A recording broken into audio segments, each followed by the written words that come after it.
Hello, everyone, and welcome to St. Louis Days.net. I'm here with Adam Barney. Adam, welcome. Thank you. And thanks for coming out today. Obviously, you got the nice little MVP sticker. That's right. Patch. It's embroidered. It's official. Embroidered patch. Yeah, it's official. Yo, what's up? First of all, was that awesome? I mean, have you been an MVP for a long time? Just 2 years. Okay. Just got back from my second MVP summit last week, and it's amazing. I love Seattle. Yeah. I love being there, and just being able to walk around and see, Scott Hanselman walking around, or Guthrie, or the guys who wrote the C# language and the specs and design the language. It's just cool sharing a room with those guys, and it's an unreal experience. That's awesome. That's awesome. I mean, it's a vicarious thing, right? Like, I like to hear about it because I want to be one, but not everybody can. So it's like the NBA. So, anyways, but I could tell you how to do it, but then I'd be violating my NDA, and I wouldn't be an MVP anymore. Well, I'm sure I can convince you somehow. Anyway, so we're here at St. Louis Days of .net, and big news a couple days ago about the open. NIS. I'm not going to say completely open, but it's almost completely open. Almost completely open, yeah. So that's big, and that's great for not just this conference, but I think the community as a whole. I think we're going to hopefully see a lot more, maybe some innovation and some more relevancy, and keep it going and that sort of thing. Yeah. Well, what occurred to me the other day is I suddenly have a whole new set of conferences that I can go speak at, because now all the Java guys or any other conference that isn't .net is now relevant for them. Right. I can go do an intro to .net or an intro to ASP.net, and it's going to be new to a lot of a whole new set of developers who have always not had it be an option. Right. And I'm probably not even put it in their roadmap, their personal roadmap or their business roadmap. Now going, maybe I can implement my techniques here. Absolutely. I think I'm going to be the devil incarnate at those conferences. Sure. Because so many of them are just so anti-Microsoft. They are. And so anti.net. Yeah. In fact, part of me is a little upset that they kept the name. I love .net, and I love but it's going to be hard to market, to go to other people and say ASP.NET 5. Right. So you're thinking maybe a rebranding would have been... I think it would have been good. Right. Although, Microsoft will say, and they're probably right, that if they called it, something completely different, they would lose a lot of their existing customers saying, well, you've abandoned... Right, we're an ASP.NET shop, so we can't do this cool... new thing, whatever it is. Right. Right. But if we called it something new, whatever, it might be more approachable by the rest of the community. So so Gus and I were talking about that a little bit, and my thought was this was a good strategy for them because now it brings more people like we were just talking about into possibly doing more Microsoft stuff, because they needed that injection of developers, of newcomers to the because you've got so many things that are alternatives to the .NET and things like that. So now that's a possibility, that's great. So having said that, so you're here. What are you here for in your talks in that? So earlier today I did a what's new or what's next in C#. Awesome. Which it's finally the feature list of C# 6 features is kind of finalized. When I said finalized-ish. The number of features is kind of complete, but there's still going to be some API changes as they evolve it a little bit more. But at least we know what's in and what's out. And then tomorrow I'm going to talk on ASP.NET vNext and kind of just set how to get started from nothing and talking about the fundamental differences, because there's a lot of fundamental differences. Okay, when is that? I'm going to go to that. No, no, I am. I really want to go. Well, I want to know more about it. And what's strange is, ultimately, for the average web developer on the Microsoft stack, when Visual Studio 2015, which actually has a name now, when they go do file new project web application, for the most part, they're not going to see anything different than what they did with ASP.NET 4.5 and MVC 5. It's all going to be the same experience. They're going to be able to hit F5 and it'll run, but everything underneath it is different. Really? Yeah. Oh, yeah. It's a whole new. Well, So there's two options with running ASP.NET 5 now. You can run it on the full .NET framework, which would be the .NET 2015, or you can run it on this new. They had called it a cloud optimized framework, but now they're just calling it the core CLR, and it's just a subset of the full .NET framework that is going to be the cross-platform, hosted in Mac OS or Linux or whatever. That was awesome. Real quick, were you surprised, being an MVP, you kind of found this all stuff out before they talked about it, and actually, were you surprised that they announced as much as they did on, I think, Wednesday? Well, so here's the thing. Being an MVP in C# and I'm also an ASP Insider, we don't get a whole lot more than everybody else does. You got to play some of that close to the vest, right? Well, the ASP team has weekly stand-ups and Google Hangouts where they talk about all the new features that they've done. Right. The ASP team, all the codes on GitHub, and it's not they have like an internal source control, and every few months they push it out to GitHub. If you go look at it, you'll see check-in. Like the oldest project can be an hour or two from now. Right. Yeah. I right. mean, like the oldest the project that was modified longest ago might have been just a couple hours ago. Right. You can watch the check-ins come in. They have their Scrum board online that you can go look at to see exactly what they're planning, what sprint it's going to be in, when it's going to be. What am I doing here? I know. Yeah, it's that open. That's awesome. And so there's really not anything that they keep back from the public. I mean, they're inviting people to play with it.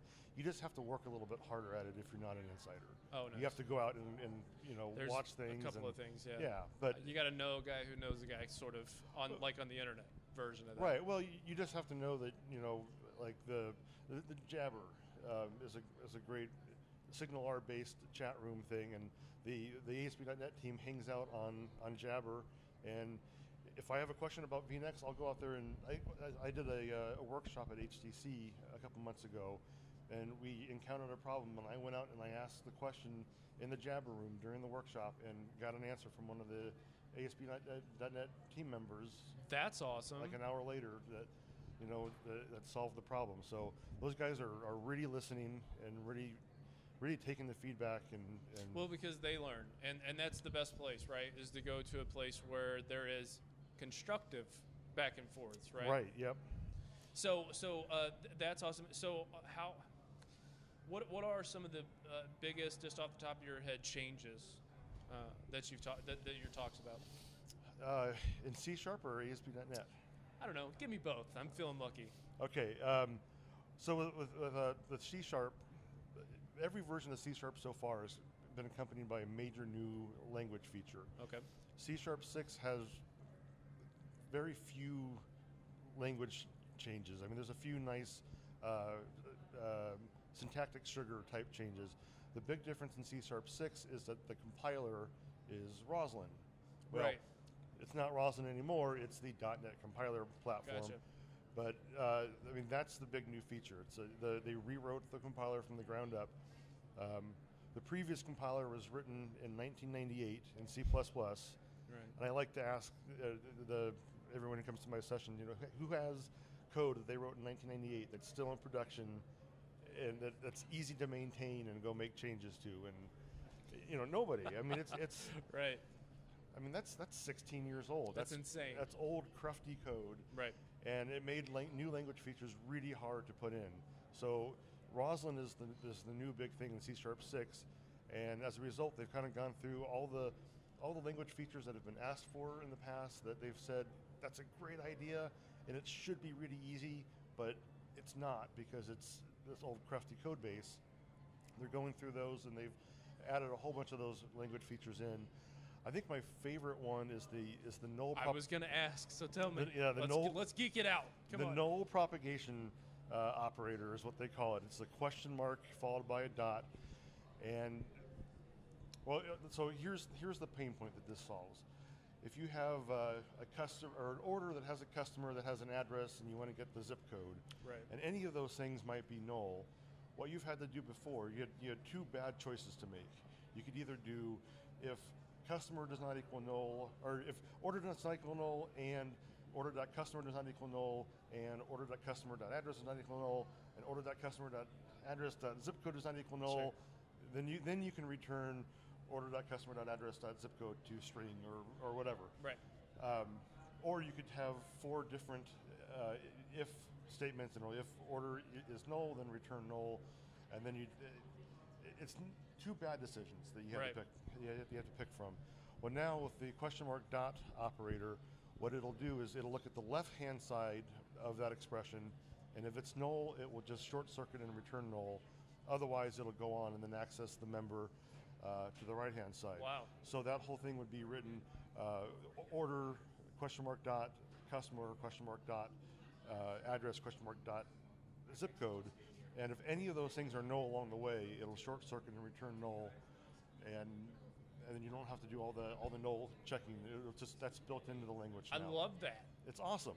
That is cool. It's really awesome. And then if you, at the very end of that, if you tack the null coalescing operator, the question mark, then if that whole thing evaluates to null, then you can just go ahead and return what you want in that case afterwards. So those things in combination save a whole lot of lines of code, and whenever you can write less code, it's awesome. Yeah, yes, you are correct, sir. So ASP.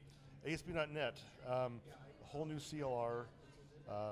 Well, the core CLR, the one that's going to be cross-platform, that's completely new. Well, actually, it's not new. This is an interesting thing that I heard just yesterday. It's actually the core CLR is essentially the evolution of Silverlight. Okay. It's the code base because that never died. Yeah. Right. Well, it's Silverlight's dead, but its ghost is now alive and well in Nice. ASP.NET vNext. It's because with Silverlight 2, they said, how do we make .NET run cross-platform in the browser? Right. And so they made this .NET profile, which was a really slimmed-down version of .NET with only a few core pieces of it, so that it was lightweight and small and portable and could run in a browser on different machines. Well, that's exactly what they're trying to do with ASP.NET. They want to run ASP.NET applications on a number of different operating systems and different platforms. And so they actually, they took the Silverlight code and kind of, started there when they started to evolve the core CLR. You can still run on the full .NET framework. There's no problem there. But what vNext is about, I think in a nutshell, well, no, there's so many different things. But yeah, I was going to say, I'm pretty sure the nut is not that big. It's a really big nutshell. The problem that we're solving is web forms. There you go. Yep. Web forms is not supported in vNext. Web forms will still be supported by Microsoft, but if you want to do a vNext application, it's not going to be there. System.web that's web forms, and that's a big honking object that every single request, even these lightweight RESTful requests, was newing up 30K of objects just to handle the request, and they've trimmed that down a lot. .NET itself is like a 200 meg install. It is, yeah. And it's you get it's all or nothing. So if you're hosting a site on ASP.NET, you're taking a dependency on .NET and along with it WinForms and web forms and all these things that a website has no business knowing about and doesn't need to take a dependency on. So the vNext stuff is just the core stuff that you need to run a website, and it's going to be cross-platform. And it really, I was getting ready with the cross-platforms. It really speaks to that, because I was watching the slides and you saw, the Android symbol, little Apple symbol, and then being able to run, the multiple OSs, Linux, Unix, and OS 10. That was pretty hot. I mean, it's amazing. Yeah, that was pretty amazing. The way that I've heard it put, that I love is on Tuesday. Is it Tuesday this week? I think it was it Tuesday or Wednesday? Wednesday. You're right. It was Wednesday. Yeah. So Wednesday we landed on a comet. And that was only the second most awesome thing that happened that day. That was it, yes, because Hanselman, who's been on the show, said, hey, a couple of awesome things happened this week. The comet landing and Microsoft just opened up. Yeah. I think it's that big. It's a complete game changer. It's almost like it's, going from classic ASP to ASP.NET, or going from MFC classes to .NET. I mean, it's such a big thing. They're calling it, there's the next evolution of .NET, but to me, it's version 1 of this whole new thing. Right. Yeah, absolutely. And that's what I've been most excited about, because even at this conference and other .NET kind of focused conferences, like what's like where's that future projection look like? I mean, everybody's got to think about it. So this is that, right? Like this idea of we no longer have to necessarily allow the operating system to get in our way. We can write to those different operating systems and be able to get the metrics and their right. dashboard's hot and all that kind of stuff. And that's what was most exciting from a dev perspective. Like, yay, I get to use my favorite IDE to do what I want to do. Yeah, so a great thing to watch is the Connect. You go back and watch the Connect videos from the ones that were yesterday on Thursday with the ASP. It was a question and answer with the ASP.NET team. Damien Edwards put a slide up there where he's kind of explained the full stack of a web application, starting from the operating system to the thing that loads the CLR, that how every part of it stacks up to run a ASP.NET application today, and how it's going to run in the future in vNext. And then, so on the right was all the vNext stuff, and then at the very end he said, and all this stuff, everything from just above the operating system. So the only thing that he didn't have highlighted was the operating system. He said everything above that is all open source. That's amazing. And I'm looking for that. And they were talking about third-party API calls now that we can look forward to. And I was like, yeah, because the more open, the more you get those people who are like, nah. But now we can get those third-party call-ins to those APIs, and we can figure all sorts of stuff out. Yeah. To problems we don't even, not to make problems for the sake of, having something to solve, but actually solving problems in a more comprehensive way to target. So instead of BYOD, it's just, targeted everything. I mean, who would have thought, even 6 months ago, but especially 2 or 3 years ago, that Microsoft would be essentially the central hub now of cross-platform development in the development world. No one's doing it better than Microsoft is right now. Right now, they're carrying a lot of baggage for many years of not doing that. Right. But they're making right now. It seems like a culture shift. Like maybe like guys like you are people who were wanting a specific kind of change, and now they're finally there. Yeah. And being able to make those changes instead of facing headwinds of like, no. Yeah, and everything they're doing right now is all about interoperability with other things. Like, for instance, TFS Online, Visual Studio Online. Right. They announced that they have the third-party API. You're going to be able to host your code on GitHub. Right. And so it doesn't matter what kind of code you have. They have plugins for Eclipse, so you can store your Java code in Visual Studio Online. I mean, Visual Studio Online can be your central hub for development, no matter what language or platform you're running on. I know, and that's gorgeous. But again, Visual Studio might be another. They almost need to just like start over, right? I mean, just rebrand everything. I know. And everyone will say, "Oh, thank God, there's this is the cool alternate. thing. There's an alternate to Microsoft finally that does what all the good things they did without being Microsoft." God. Dude, I love talking to you. I just now realized I've talked to you longer than I've talked to anybody else. Awesome. So all right. let's talk a little bit about real fast about where people can find out about you, what you're doing, and connect with you there. Okay. AdamBarney.com is my blog that I don't update nearly enough. No one ever does, so don't feel bad. As long as they got tie-ins to your social stuff, you're good. Right. Yeah. So CA Barney is my Twitter handle. My name is actually Chauncey Adam Barney. I've always gone by Adam. So CA Barney is my Twitter handle, and BarneyConsulting.net is my consulting company. I am looking for clients, so. All right, we can do that. We'll push that out. Awesome. So that's it, I guess, for me. Awesome. Well, thank you so much for coming to St. Louis Days.net. You raised the bar. Thank you for being on the show. Thanks. Have a wonderful rest of your time here. All right, thanks.